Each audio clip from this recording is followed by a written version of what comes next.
அதிமுக அழிந்துவிட்டது என யாரும் நினைக்க வேண்டாம். என் என்ட்ரி ஆரம்பமாகிவிட்டது.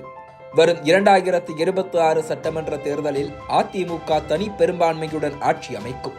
திமுகவின் கோரப்பிடியில் சிக்கியிருக்கும் தமிழ்நாட்டை மீட்க பட்டி தொட்டி எங்கும் பயணம் செய்து மக்களை சந்திக்க இருக்கிறேன். இது போயஸ் கார்டன் முன் ஜெயலலிதாவின் தோழி சசிகலா அளித்த பேட்டி. சொன்ன சொல் மாறாமல் தமிழ்நாடு முழுக்க சுற்றுப்பயணத்துக்கு தயாராகி இருக்கிறார்.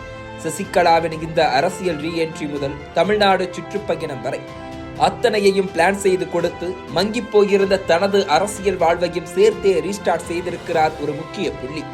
6 ஆண்டுகளுக்கு முன் சசிகலாவின் சகோதரியே அல்ல என்று ஆக்ரோஷமாக அறிவித்தவர் இன்று அதே சசிகலாவின் அரசியல் ரீஎன்ட்ரியை பிளான் செய்து வழிநடத்தும் அவர்தான் வி.கே. திவாகரன்.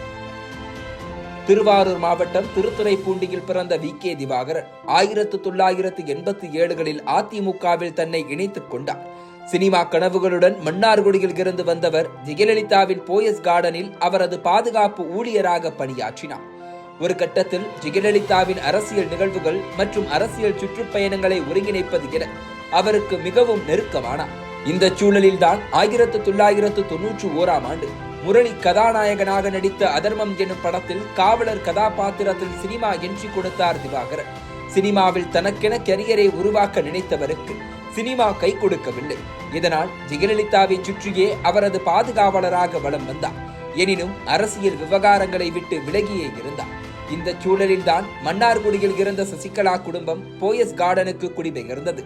திவாகரனை போன்று அவரது அக்கா சசிகலாவும் உறவினர் டிடிவி தினகரனும் ஜெயலலிதாவின் நெருங்கிய வட்டத்தில் வலம் வர ஆரம்பித்தனர். இதையடுத்து தனது அக்கா மூலம் ஜெயலலிதாவிடம் பேசி பலவற்றை சாதித்தார் திவாகரன். அதில் ஒன்றுதான் 1995ஆம் ஆண்டு மன்னார்குடியில் திவாகரன் நடத்தி காட்டிய கும்பாபிஷேகம். மன்னார்குடியில் சோழர் காலத்தில் கட்டப்பட்ட ராஜகோபால சுவாமி கோயிலில் 2000 ஆண்டுகளாக கும்பாபிஷேகம் நடைபெறாமல் இருந்தது. இந்த கோயிலில் கும்பாபிஷேகம் நடத்துவதற்காக ஓராண்டுகளாக பிளான் செய்து அக்கா மூலம் ஜெயலலிதாவிடம் அனுமதி வாங்கி 3 கோடி ரூபாய் நிதி ஒதுக்க வைத்து ஜெயலலிதாவையே மன்னார்குடிக்கு வர வைத்து மாஸ் காட்டினார் திவாகரன். அன்று முதல் கட்சியின் முக்கிய புள்ளிகளே திவாகரன் முன் பயபக்தியுடன் நடந்து கொள்ள ஆரம்பித்தனர். ஆனால் 2011ஆம் ஆண்டு திவாகரனுக்கும் ஜெயலலிதாவுக்கும் இடையே கருத்து மோதல் ஏற்பட போயஸ் கார்டனை விட்டு மன்னார்குடி வந்தார் திவாகரன். இந்த சமயத்தில் ஜெயலலிதாவுக்கு எதிராக சசிகலா காய் நகர்த்துவதாக அரசல் புரசலான செய்திகள் ஜெயாவின் காதுகளுக்கு விழ சசிகலா குடும்பத்தைச் சேர்ந்தவர்கள் 12 பேரை கட்சியை விட்டு நீக்கினார் ஜெயலலிதா. அப்போது அதிமுகவின் அடிப்படை உறுப்பினர் பதவியில் இருந்து நீக்கப்பட்டவர்களில் திவாகரனும் ஒருவர். சசிகலா மீண்டும் ஜெயலலிதாவோடு இணைந்து விட்டாலும் திவாகரன் அரசியலை விட்டு விலகியே இருந்தார். 2011ஆம் ஆண்டு டிசம்பர் மாதம் ஜெயலலிதாவின் உடல்நிலை கவலைக்கிடமான செய்தி அதிமுகவில் பல அதிர்வலைகளை ஏற்படுத்தியிருந்தது. ஜெயலலிதாவால் நீக்கப்பட்ட சசிகலா குடும்பத்தினர் மீண்டும் அதிமுகவுக்குள் அடியெடுத்து வைத்தனர். ஜெயலலிதா மரணத்திற்கு பிறகு யார் அடுத்த முதலமைச்சர் என கேள்வி எழுந்தது. ஒரு காலத்தில் ஜெயலலிதா சிறை செல்ல நேர்ந்த போது ஜெயாவே OPS முதலமைச்சர் ஆக்கியதால் அவரையே மீண்டும் முதலமைச்சர் ஆக்குவதற்கு ஆதரவளித்தார் திவாகரன். இதற்கிடையே டிடிவி தினகரனின் ஆதரவாளரான வெற்றிவேல் என்பவருக்கும் திவாகரனுக்கும் மோதல் முற்ற ஆரம்பித்தது. தினகரன் முதலமைச்சராக காய் நகர்த்துவதாக கூறி தனது அக்கா சசிகலா மூலம் அவரது செயல்பாடுகளுக்கு முட்டுக்கட்டை போட்டு வந்தார் திவாகரன்.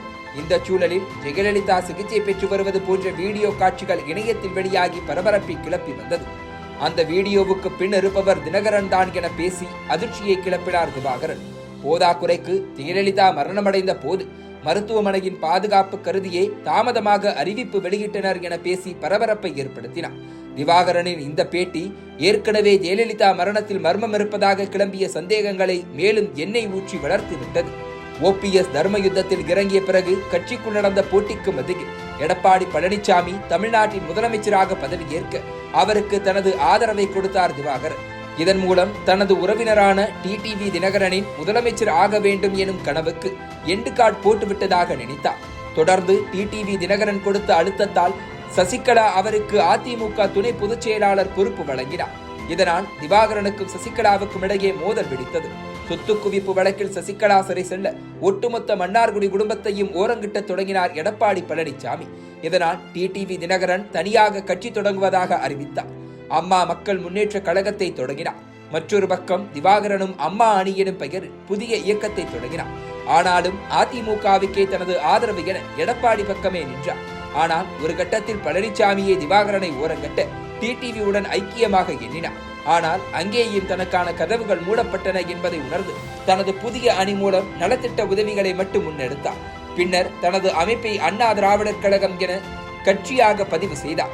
அக்கட்சியின் தலைவர் மற்றும் பொதுச் செயலாளர் பதவிகளை தன்னகத்தை வைத்துக் கொண்டார். தேர்தல்களில் யாருக்கும் ஆதரவில்லை, தனியாகவே களம் காண்பேன் என ஊடகங்கள் முன்னால் சூளுரைத்தாலும் மக்கள் செல்வாக்கு அவரது கட்சிக்கு கிடைக்கவில்லை. இதனால் சசிகலா சிறையில் இருந்து வெளிவந்தது. கட்சியை கலைத்துவிட்டு அவரோடு இணைந்து விட்டார் திவாகரன்.